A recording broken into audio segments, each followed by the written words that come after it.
Good evening.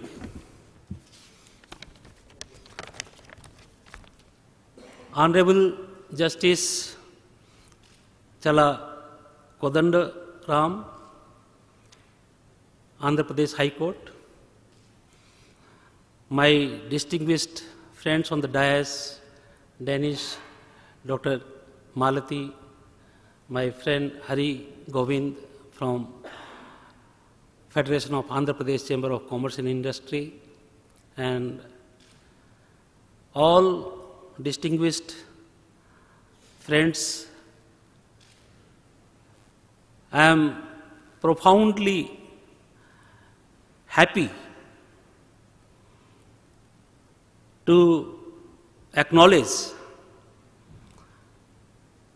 the successful conclusion of GIPC 2014. This is the 6th time since we started in 2009 that God has been kind enough to reward us with this satisfaction that everyone who has participated as a speaker has been equally satisfied and happy as I am. I am also happy to say that in our journey to create awareness on intellectual property will continue, and Dr. Malati has already said that the next GIPC 2015, the 7th edition, will be in Mumbai, and I hope that we will continue to receive the patronage and support from all the speakers, all the delegates, all the organizations who have helped us directly and indirectly in making our events so successful. My thanks are especially due to FAPSI, Andhra Pradesh, Pharmexil, Nalsar University, to our co-organizer Lakshmi Kumaran and Sridharan, Andhra Pradesh Technology and Development Center, and of course to my knowledge partner Sugru Mion from United States, who have been with us from day one. I am especially thankful to all the sponsors, including Penegan, and to Danish, Mr. Anand Sharma, to my friends here, Manisha from Lex Orbis, and all different organizations, different firms who have helped us in making this event a successful event. Friends, in my inaugural address, I had mentioned that intellectual property is becoming the future currency of the global economy. It is the driver for the economic growth for any country in the world. So therefore, we have to continue our efforts to develop the IP ecosystem with a holistic and a comprehensive approach towards all the 5 segments about creation of IP, for the protection of IP, for enforcement of IP, for commercialization of IP, and for overall awareness at all levels, whether it is a village unit or a town unit or a city or a state or a nation or the entire globe. All different stakeholders needs to be involved, because it is the intellectual property and the innovation, the creativity of the human mind, which needs to be rewarded. I also keep on sharing my views as an economist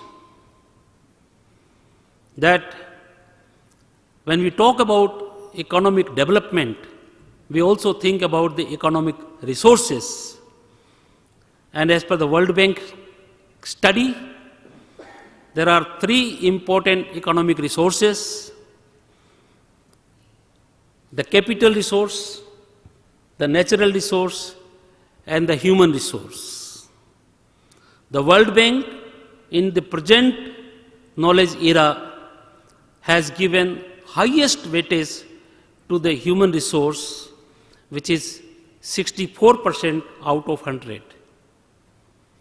The capital resource in today's knowledge era is only 16%, 1/4 of the human resource out of 100.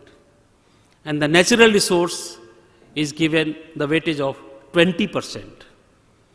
So therefore, the parameters to decide about the potentiality of economic growth of a country does not remain the capital, does not remain the natural resource, but it is the human resource.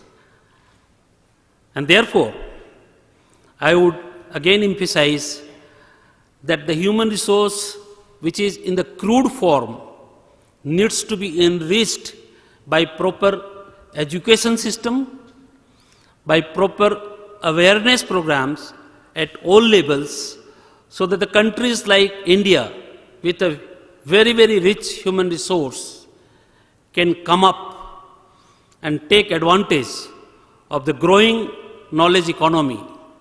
And India, which represents 17% of the global population, but shares only 1.7% of the global GDP today. I am not jealous, but then I must also tell all of you that United States, which represent only 5% of the global population, shares 25% of the global GDP today. The global GDP is around $60 trillion, of which United States GDP is $15 trillion. India's GDP is somehow only around $1.6 trillion. I had also mentioned in my inaugural address that in United States, the IP-intensive industries contribute 34.8% of the GDP of United States, amounting to $5.06 trillion. And when we compare this $5.06 trillion of the IP-intensive industries in United States with India's total GDP of $1.6 trillion, that comes to more than 3 times.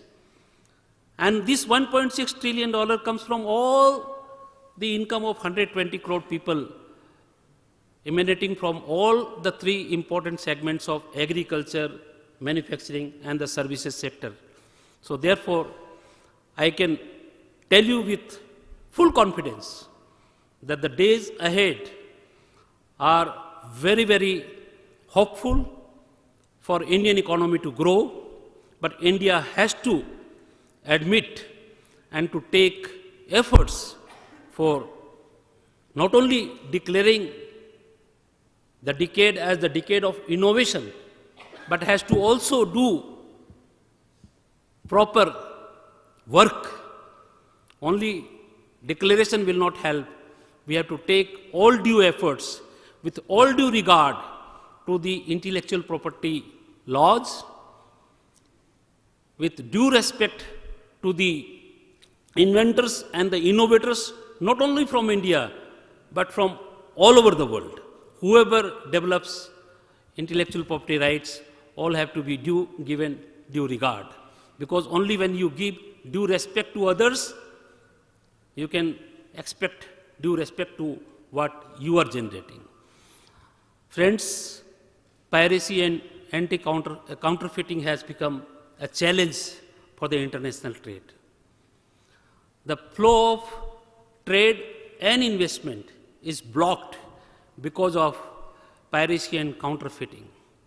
Already, some countries have entered into an agreement on the anti-counterfeiting. I hope in days to come, we will be able to take all necessary efforts to make intellectual property system where there are three important aspects to be addressed. One is the legal framework, the other is the administration, and the third is the enforcement. And when the question comes for the enforcement, there again there are three aspects. Who are the enforcing agencies? The police administration, the customs at the border, and the judiciary. We need to give proper training to all these. Well, justice is here, and with due respect to the entire judiciary system, I would make a humble submission that there is a need for a continuous learning on the intellectual property laws. And the peculiarity with the intellectual property laws is that it involves not only the legal interpretation, but also the technical interpretation. Yesterday, we were hearing one very prominent lawyer from United States, William Manning, and he was mentioning that when a lawyer argues a case before the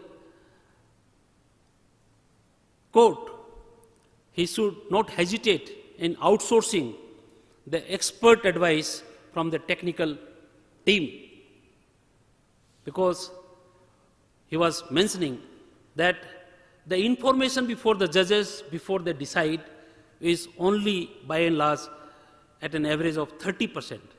But if the lawyers can give more information, and he was mentioning that in his cases he tried to give information to the extent of 80%, so that it is easy for the judges based on the facts, because the legal interpretation is one thing, but the decisions are on the basis of the facts. So I would not go in much detail, but what I am foreseeing is that the need of the hour is awareness at all levels, at the level of the enforcing agencies, whether it is police or custom houses or the judiciary or even the legal fraternity. We need to create more and more awareness, because out of these five, all the four can be activated, but they can be ignited only through the knowledge. So therefore, friends, iTech Business Solution has taken this initiative of creating awareness and creating a platform where the entire global fraternity is able to come, share their knowledge, do the networking, and with this effort and with this continuous support from all of you, I am confident that we will be able to add economic value to the society. With these few words, friends, with my all due regard and my gratefulness to all of you who have helped me in making this event a success, I thank you once again and wish you all the best. Thank you.